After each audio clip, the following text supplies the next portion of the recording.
सोमवार का दिन भगवान भोलेनाथ को समर्पित होता है। आज के दिन भक्त भोलेनाथ को प्रसन्न करने के लिए विशेष पूजा अर्चना करते हैं। कुछ लोग आज के दिन व्रत भी रखते हैं ताकि शिव जी की विशेष कृपा प्राप्त की जा सके। बाबा भोलेनाथ के आशीर्वाद के लिए यदि आप भी सोमवार का व्रत कर रहे हैं तो शिव व्रत कथा को पढ़कर या सुनकर इस उपवास को पूरा करें।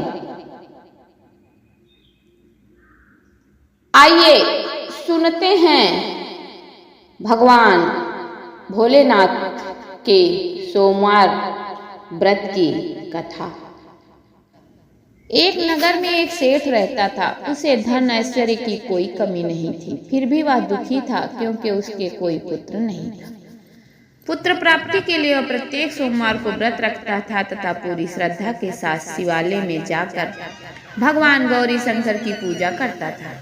उसके भक्ति भाव से दयामयी पार्वती जी द्रवित हो गई और एक दिन अच्छा अवसर देखकर उन्होंने शंकर जी से विनती की कि स्वामी, यह नगर सेठ आपका परम भक्त है, नियमित रूप से आपका व्रत रखता है, फिर भी पुत्र के अभाव से पीड़ित है।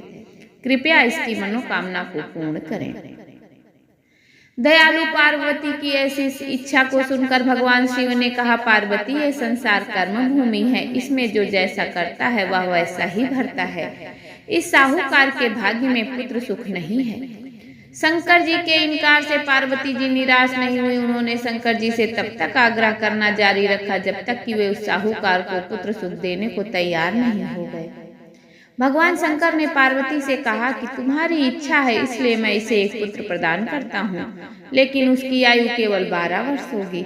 संयोग से नगर सेठ गौरी शंकर संवाद सुन रहा था। समय आने पर नगर सेठ को सर्व सुख संपन्न पुत्र रत्न की प्राप्ति हुई। सब और खुशियां मनाई गई। नगर सेठ को बधाइयां दी गई, लेकिन नगर सेठ की उदासी में कोई कमी नहीं आई, क्योंकि वो जानता था कि यह पुत्र केवल 12 वर्ष के लिए प्राप्त हुआ है, उसके बाद काल इसे मुझसे छीन लेगा। इतने पर भी सेठ ने सोमवार का व्रत और गौरी शंकर का पूजन हवन यथाविधि पहले की तरह ही जारी रखा। जब बालक 11 वर्ष का हो गया तो वह पूर्ण युवा जैसा लगने लगा। फलतः सभी चाहने लगे कि इसका विवाह कर दिया जाए।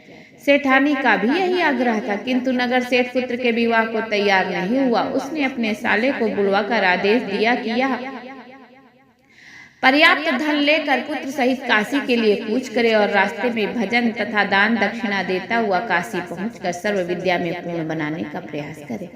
मामा भांजा काशी के लिए रवाना हुए। हर पड़ाव पर वे यज्ञ करते, ब्राह्मणों को भोजन कराते और दान दक्षिणा देकर दीनहीनों की संतुष्ट करते हुए काशी की ओर बढ़ रहे थे कि एक नगर में उनका पड़ाव पड़ा हुआ था। उस दिन उस नगर के राजा की कन्या का विवाह था। बारात आ चुकी थी, किंतु वर पक्ष वाले भयभीत थे क्योंकि उनका वर एक आंख से काना था। उन्हें एक सुंदर युवक की आवश्यकता थी। गुप्तचरों से राजा को जब सेठ के पुत्र के रूप में गुण की चर्चा का पता चला तो उन्होंने विवाह के पूरा होने तक लड़का यदि दूल्हा बना रहेगा तो वे इन दोनों को बहुत सा धन देंगे और उनका एहसान भी मानेंगे, ऐसा विचार किया। नगर सेठ का लड़का इस बात के लिए राजी हो गया। कन्या पक्ष के लोगों ने राजा की पुत्री के भाग्य की बहुत सराहना की कि उसे इतना सुंदर वर मिला। जब सेठ का पुत्र विदा होने लगा तो उसने राजा की पुत्री की चुंदरी पर लिख दिया कि तुम्हारा विवाह मेरे साथ हुआ है। मैं राजा का लड़का ना होकर नगर सेठ का पुत्र हूँ और विद्या अध्ययन के लिए काशी जा रहा हूँ। राजा का लड़का तो काना है। राजा की लड़की ने अपनी चुंदरी पर कुछ लिखा हुआ देखा तो उसे पढ़ा और विदा के समय काने लड़के के साथ जाने से इनकार कर दिया। फलतः राजा की बारात खाली हाथ लौट गई। नगर सेठ का पुत्र काशी जाकर पूरी श्रद्धा और भक्ति से विद्या अध्ययन में जुट गया। उसके मामा ने यज्ञ और दान पुण्य का काम जारी रखा। जिस दिन लड़का पूरे 12 वर्ष का हो गया उस दिन भी और दिनों की तरह यज्ञ आदि कार्य हो रहे थे। तभी उसकी तबीयत खराब हुई। वह भवन के अंदर ही कमरे में आकर लेट गया। थोड़ी देर में मामा पूजन करने को उसे लेने आया तो उसे मरा हुआ देखा तो अत्यंत दुखित हुआ और बेहोश हो गया।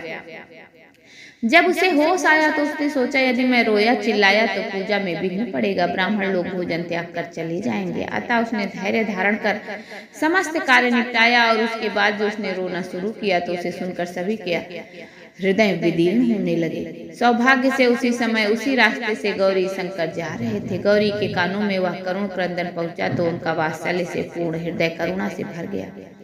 स्थिति का ज्ञान होने पर उन्होंने शंकर भगवान से आग्रह किया कि वे बालक को पुनः जीवित कर दें। शंकर भगवान को पार्वती जी की प्रार्थना स्वीकार करनी पड़ी। नगर सेठ का इकलौता लाल पुनः जीवित हो गया। शिक्षा समाप्त हो चुकी थी। मामा भांजे दोनों वापस अपने नगर के लिए रवाना हुए। रास्ते में पहले की तरह दान दक्षिणा देते उसी नगर में पहुंचे जहां राजा की कन्या के साथ लड़के का विवाह हुआ था। तो ससुर ने लड़के को पहचान लिया। अत्यंत आदर सत्कार के साथ उसे महल में ले गया। शुभ मुहूर्त निकालकर कन्या और जमाता को पूर्ण दहेज के साथ विदा किया। नगर सेठ का लड़का पत्नी के साथ जब अपने घर पहुंचा तो पिता को यकीन ही नहीं हुआ। लड़के के माता पिता अपनी हवेली की छत पर चढ़े हुए थे। उनकी प्रतिज्ञा थी कि वहां से तभी उतरेंगे जब उनका लड़का स्वयं अपने हाथ से उन्हें नीचे उतारेगा, वरना ऊपर से ही छलांग लगाकर आत्महत्या कर लेंगे।